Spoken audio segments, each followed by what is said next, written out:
নারীদের জন্য চালু হলো বিশেষ মহিলা বাস সার্ভিস পিঙ্ক বাস। বিষয়টি নিয়ে এটিএন নিউজের নিয়মিত আয়োজন আমাদের কথা অনুষ্ঠানের আজকের পর্ব। আপনাদের সঙ্গে আছি আমি সাইমম জান্নাত প্রভা। দর্শক, এ বিষয়ে জনসাধারণের মতামত শুনব, তবে তার আগে চলুন দেখে আসি এই বিষয়ে এটিএন নিউজে প্রচারিত একটি প্রতিবেদন।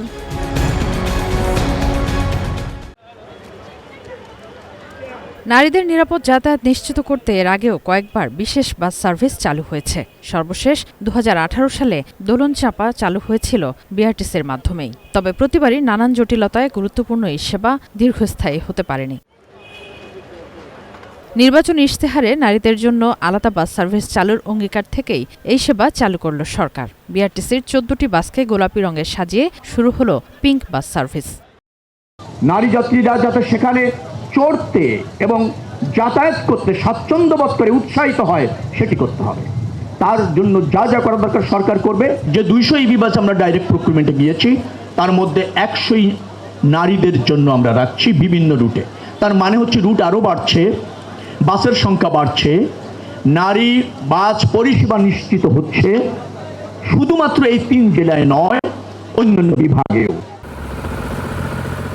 প্রাথমিকভাবে ঢাকার 10টি রুটে 10টি এবং বগুড়া ও চট্টগ্রামে 2টি করে মোট 14টি বাস চলবে। উদ্বোধনী অনুষ্ঠানে সড়ক পরিবহন মন্ত্রী শেখ রবিউল আলম জানান, এবার আর এই সেবা বন্ধ হবে না। আমরা কিন্তু চাই না, অনেক উদ্যোগ এর আগে হয়েছে, মুখ থবড়ে পড়ে গিয়েছে।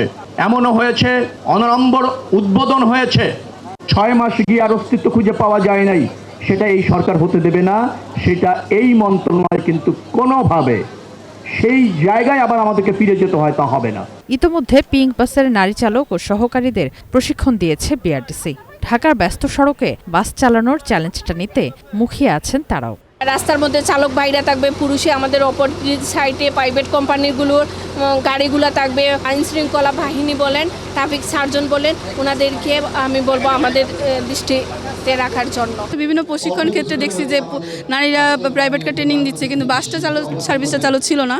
তো সেক্ষেত্রে খুব নিজের থেকে খুব ভালো লাগছে যে আমি অনেকগুলো যাত্রীকে, মহিলা যাত্রীকে তাদের খুব সেফটিভাবে তাদেরকে গন্তব্যে পৌঁছে দিতে পারবো। বাইরের দেশে মহিলারা ড্রাইভিং করেন, কিন্তু বাংলাদেশে প্রথম আমরা এত বড় গাড়ি ড্রাইভ করবো, এটা অন্যরকম একটা মুহূর্ত।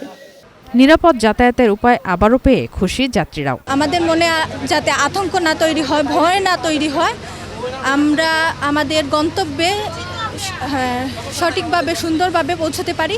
হয়রানি নেই কোনো তাদের।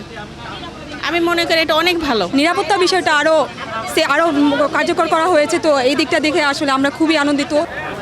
Sadia Afroz, ATN news, Dhaka. দর্শক, এতক্ষণ প্রতিবেদনটি দেখলেন, এবার চলুন দেখে আসি কি বলছেন সাধারণ মানুষ। আমি সাধারণত পাবলিক বাস ইউজ করি না, কারণ দেখা যায় যে পাবলিক বাসে আমি প্রায় উঠেছি, বিভিন্ন কারণে ওঠা হয়েছে।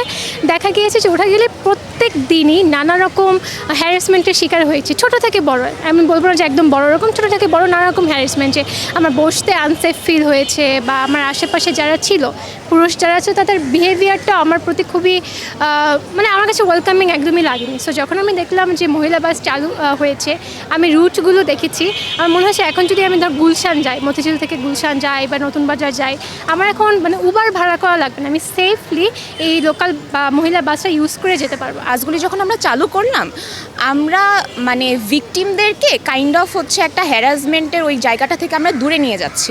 কিন্তু এই যে একটা পারসেপশন আছে যে আমাদের হচ্ছে নারীদেরকে we are trying to blend in, আমরা সমাজে নারীদেরকে ইনক্লুড করতে চাচ্ছি, কিন্তু এই বাস চালুর মাধ্যমে আমি মনে করছি যে আমাদের একটা সেপারেশন হয়ে যাচ্ছে।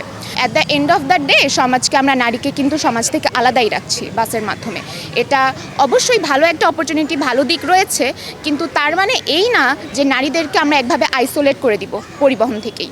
সার্ভিসটা চালু করার সাথে সাথে আমাদের উচিত ছিল এটার আগে, এই সার্ভিস চালু করার আগে ছেলেদেরকে আলাদা করে ছোটোবেলা থেকে শিখায় দেওয়া।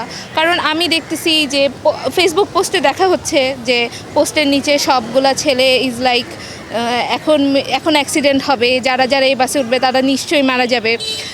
মেয়েরা ফাইটিং জেট চালাচ্ছে, পাইলট হচ্ছে, তারা বাস চালাতে পারবে না? আমরা কি মেয়েরা যারা বাস চালাচ্ছে তারা কি লাইসেন্স ছাড়া চালাচ্ছে? সারা দেশের মতো চট্টগ্রামেও চালু হচ্ছে পিঙ্ক বাস সার্ভিস। এই নারী বান্ধব এই বাস সার্ভিসটিতে আমরা দেখেছি চালকও নারী, যিনি টাকা নিচ্ছেন তিনিও নারী। এটি আসলে প্রচুর সাড়া ফেলেছে চট্টগ্রামের যে নারী যারা কর্মজীবী মহিলা রয়েছেন। তবে সবাই কিন্তু এই বাস সার্ভিসটিকে খুব স্বাগত জানিয়েছেন। তো আমাদের কথা অনুষ্ঠানে চট্টগ্রাম থেকে আমি রয়েছি মনীষা পারভেজ। এখন এই পিঙ্ক সার্ভিস নিয়ে নারীরা কি বলছেন আমরা এখন সেটি শুনে নেব। যাত্রাটা আসলে আমার কাছে অনেক ভালো লাগছে। আমি গত কয়েকদিন ধরেই বিভিন্ন যোগাযোগ মাধ্যমে দেখছিলাম যে সরকার এরকম একটা ব্যবস্থা নিয়েছে নারীদের জন্য, মহিলাদের জন্য পিঙ্ক বাস। তো এটা আসলে পিঙ্ক বাস ব্যাপারটা আসলে শুনতেই খুব মজা লাগছিল। এবং আমি ঢাকার সব রুট দেখছিলাম কিন্তু চট্টগ্রামে দেখছিলাম না। তো আজকে যখন আমি অফিসে যাচ্ছি তখন এই চট্টগ্রামের যখন দূর থেকে দেখছি পিঙ্ক বাস, তখনই আসলে আমার মনটা আনন্দে ভরে গিয়েছে যে না, চট্টগ্রামেও আসলে আসছে। তো আমি আসলে অনেক খুশি যে সরকার এই ব্যবস্থাটা নিয়েছে। এবং আরও বেশি ভালো লাগছে যে এখানের এই পরিবহন খাতে নারী এবং নারী ড্রাইভার এবং নারী কন্ট্রাক্টর। তো এটাও আসলে আমার জন্য অনেক প্রাউডের ব্যাপার যে নারীরাও এই খাতের মধ্যে আসছে এবং সরকার তাদেরকে দক্ষ করে এখানে নামাচ্ছে। আমাদের এখানে অনেক গ্যাদারিং হয়, অনেক জায়গায় ঘন্টা পর ঘন্টা দাঁড়ায় থাকি, আধা ঘন্টা দাঁড়ায় থাকি, তারপরে সিটে ধরে দাঁড়ায় থাকতে হয়। এখনও ইউজ পরিমাণ যদি থাকে আমাদের এইটা হবে না, সময় দেরি হয়। যেমন লোকাল বাসে জায়গায় জায়গায় আধা ঘন্টা 20 মিনিট এরকম যাত্রীর জন্য দাঁড়ায় থাকে। যেখানে আপনি 1 ঘন্টা যাবো সেখানে 2 ঘন্টা 3 ঘন্টাও লাগে। এই বাসটা কোথাও থামাচ্ছে না, যাত্রীর জন্য দাঁড়াচ্ছে না, ইজিভাবে উঠতেছে নামতেছে, সব কিছু খুবই ভালো লাগতেছে। অনেক ভালো হয়েছে এটা আমাদের জন্য। এটা সকালবেলা আমাদের যে ধাক্কাধাক্কিটা থাকে এটা আর হবে না, আমরা সিট পাই না এটার জন্য, সকালবেলা ঠেলাঠেলির জন্য। বা পুরুষের একটু সহানুভূতি দেখায়, সবসময় তো আর দেখাতে পারে না এটার জন্য। এইটাই আমাদের জন্য অনেক ভালো হয়েছে এটা বাসটা। সরকারকে অনেক ধন্যবাদ এটার জন্য। আমার কাছে অনেক ভালো লাগতেছে। সেটা হচ্ছে যে অন্যান্য গাড়িতে ওঠার সময় আমরা অনেকটা ধাক্কাধাক্কি করতে হয়, প্লাস সিট পাওয়া যায় না, সব কিছু মিলে অনেক ভোগান্তি পোহাইতে হয়। কিন্তু এখন এটা জাস্ট মহিলাদের জন্য করাতে এটা আমাদের কাছে অনেক ভালো লাগতেছে, অনেক বেটার ফিল হচ্ছে। এটা একটা ভালো উদ্যোগ সরকারকে অনেক ধন্যবাদ জানাই যে নারীদের জন্য এক্সট্রাভাবে কোনো কিছু করছে। আমাদের কথায় বগুড়া থেকে সংযুক্ত হচ্ছি আমি চপল সাহা। আমাদের আজকের বিষয় হলো ঢাকা, চট্টগ্রাম এবং বগুড়ার জন্য গোলাপি বাস সার্ভিস চালু হয়েছে নারীদের জন্য। চলুন আমরা শুনি বগুড়াবাসীর কথা, তারা এই বিষয়ে কী ভাবছে। এটা অবশ্যই ভালো, আমার আপনার মা বোন যাবে, এটা মহিলা বাস সার্ভিস, তারা সুবিধা অনুযায়ী যাইতে থাকবে, নির্বিঘ্নে, তারা কোনো অসুবিধা বা কোনো কিছু হবে না। যেখানে পুরুষ থাকবে না, নারীরা সবসময় নিরাপদ।